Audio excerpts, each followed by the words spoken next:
Hello, everyone, and welcome back to The Blitz, your weekly high school football show covering all things football in Lorain County. I'm Marissa McNeese with the Chronicle Telegram, back, of course, with my partner behind the camera, Kristen Bauer, and this week we have a very special guest, my friend Sean Bennett with the Chronicle Telegram. As this week is our last show, we had a couple playoff games, and we're getting down to the wire here. I brought Sean on The Blitz so we can talk playoffs, we can talk the regular season, how this pandemic season played out for our teams in Lorain County. But first, we have a couple big games to recap from this past week. Our two teams remaining are the two teams moving on to face off in the regional final this week. We are going to start here with our home team, the Avon Eagles, the number 1 seed in Division II, Region 6, with a 38-28 win over the number 5 seed, Brecksville. A good game, Sean. There were 6 lead changes in the game. It's another game we've seen Avon a lot this season where they either start off slow, they give up a lead, or these games get closer than maybe you think they should. But in the end, they pull it off. They score late. Nico Pappas hits Tim Connell for a 27-yard touchdown inside, the last 3 minutes to pull off the win. Yeah, and that's a good recipe for playoff football. Those are the kind of games that really help a team, not start to stress if they get behind a little bit, or if it's a game's a little closer than they would think of. So those games are doing nothing but, especially those first 2 games of the season. They had double overtime win against Avon Lake. They go on the road against Olmsted Falls and win by 3 points there. That's maybe why Avon is really able to come back and or basically not stress too much when it gets tight in these playoff games. And we know Brecksville, they have an Iowa commit at quarterback. It's a good team, the number 5 seed, a good offense. Were you surprised at all to see the many lead changes or how close it was? Or did we think maybe that was going to be a close game for Avon? No, I didn't think it was going to be super close. But the 10-point finish was about what maybe I expected, because Brecksville is a good team. They've played other good teams well. They've beaten other good teams. So I knew it wasn't going to be a walkover for Avon. But I thought Avon, I kind of thought about 10 points, 10 to 14 points is probably what they were going to finish. So I thought maybe they'd get there quicker and then just maintain that lead instead of having to really pull away real late in the game. But Avon just got so many weapons.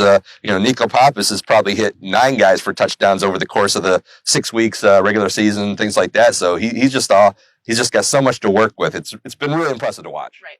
So that win for Avon keeps them undefeated. They're 9-0 heading into this week's regional final against none other than the Avon Lake Shoremen. Avon Lake, a huge win, 16-14 over the number 2 seed, Toledo Central Catholic. Sean, you were there. Avon Lake, the 3 seed. So an upset, and really, it was a tough game for Avon Lake. They have to go on the road, play a really good Central Catholic team. The defense, how impressive were they? They were really impressive, and they made Toledo Central Catholic look not like Toledo Central Catholic. I've covered Toledo Central Catholic probably 4 or 5 times over the course of the last 15 years. I remember covering them in the first round against Midview, traveling out to that same stadium when they had Deshaun Kaiser. It was they're always a juggernaut-style program, and they looked... they did not look great against Avon Lake. And Avon Lake, unfortunately, did not look great with many kind of mistakes as well. The play was very sloppy. It was bad weather. The field was somehow maybe slippery. It was a turf field like this,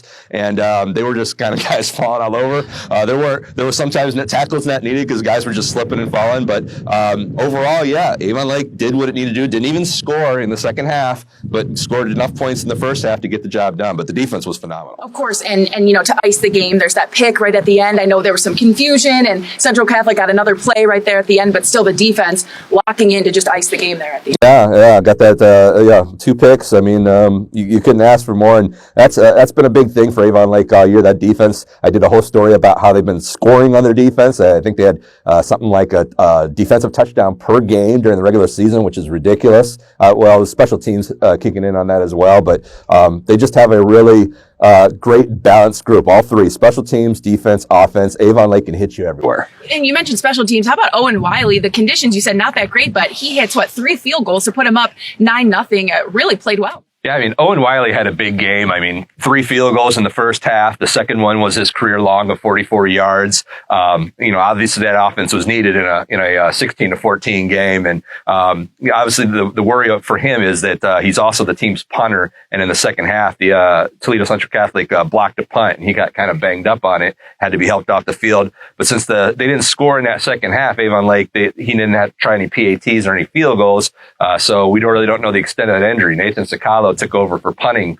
So we didn't see him again, and they didn't really elaborate after the game on how banged up he actually was. So hopefully he'll be okay for the game. But yeah, Avon Lake has really just excelled in all 3 phases of the game: special teams, defense, offense. Really, really special. Yeah, so Avon Lake with that win, now 8-1 on the season. Their only loss, that double overtime loss to Avon in week 1. We set up now a regional final rematch this Friday. Avon, the number 1 seed, taking on Avon Lake. Right here, the number 3 seed. Sean, I mean, we've seen these teams play each other so many times. Again, a regional final rematch this season. What are you expecting to see? Yeah, I mean, absolutely. 4 times in 2 years is kind of crazy. Kind of ironically, the last time we covered a game together was Avon Lake a few years ago. But yeah, I really don't know what to think about this. I can make great arguments for either team winning this. If I had $1, I couldn't with confidence put it on either team, because, they are just, both hands down, the 2 best teams around our area right now. They're playing fantastic. They had that double overtime game to start. And since then, they've been basically dominating everybody. They've really played really well. So yeah, I could go either way. I think I could see either one of these teams winning this game. Yeah, and I know before that week 1 game, I know you picked Avon, I picked Avon Lake. It was the same kind of thing. I wasn't that confident in my pick. I knew it could go either way. It was more of a gut pick for me based on how close these 2 teams have played each other year in and year out. Obviously, they went to double overtime. It was a close game. I think, like you said, we can expect more of the same. I don't know if in a weird pandemic year where maybe crowd isn't so much of a factor, how much home field will play into it. But I mean, you never know. This season, as we've seen, anything can happen. And I think we can just expect another really close game between 2 rivals. All right. With that, it's time to name what will be our final First Federal Savings of Lorain Team of the Week for the 2020 season. Obviously, Sean, we only have 2 teams left still playing. Both won. Either of them were good choices for Team of the Week. But I'm going to go with my first back-to-back winner this week, the Avon Lake Shoremen, picking up a really, really big win over Toledo Central Catholic. Technically an upset, a 3 over a 2 seed, playing a really, really good team. Like you mentioned, all areas of the game, they really excelled and have a ton of momentum heading into this week's rematch with Avon. So for that reason, Avon Lake is our First Federal Savings of Lorain Team of the Week. So if you can believe it, that'll do it for us here on the Blitz for the 2020 high school football season. It was a weird season. It was crazy. We honestly didn't know if we were going to have a season this year with the pandemic and with everything going on. But somehow, to this point, we pulled it off. So we got to talk to Sean, who has been covering all of our Lorain County teams this season. His thoughts. Sean, first of all, I wanted to ask your thoughts on being able to even play this season, what you thought going in, and how it worked out this year in 2020. Yeah, so I mean, it's been really kind of a crazy season, like you said. I'm really just kind of really surprised that it's still going. I'm kind of happy for that. We're a step away from the state tournament. It's been kind of an odd year wearing masks, through all the games and things like that. And so it's been different. I've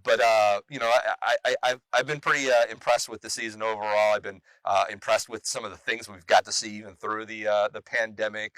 Keystone and Firelands picking up their first playoff wins. Kind of that weird situation with Literary Catholic missing a playoff game because of COVID-related issues. Teams playing after being eliminated from the postseason.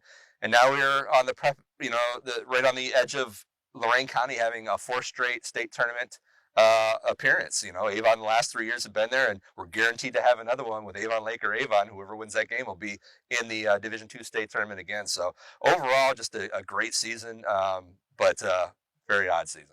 Now, you've been out to a ton of games, seen a bunch of different teams. In talking with players and coaches, and even just what you've noticed, has there been, of course, with the pandemic, everyone's had to adjust in every aspect of their life. But in terms of football, I mean, what adjustments have these teams had to make? How have they been handling those kinds of adjustments? What have you seen in your observations as you've been on the beat this season? Well, I think they've really been handling things well. Obviously, it was a huge adjustment early on during the off season and preseason, because they had to socially distance. They had to wipe down equipment. They had to adjust the way they it wasn't business as usual. They had to change some things up.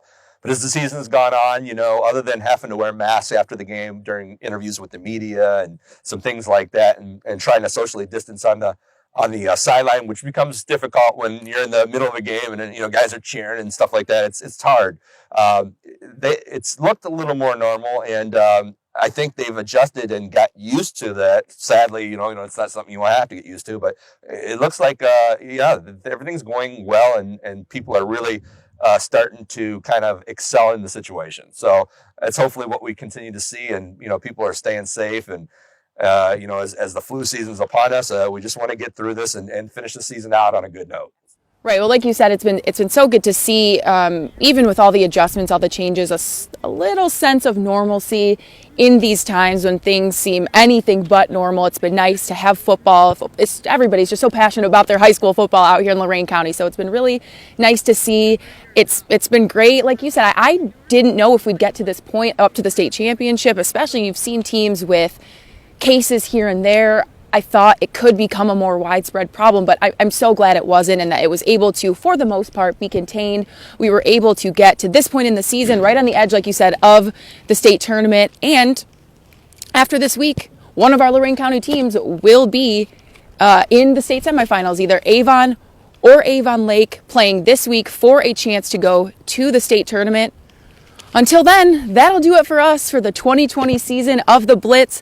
Thanks for sticking with us all season. For myself, for Sean, for Kristen Bauer, we appreciate you tuning in and week out. And who knows, this might not be the last time you see Sean and I on a field this season. So until then, thanks again for tuning in. Stay safe, everybody, and we'll see you next time.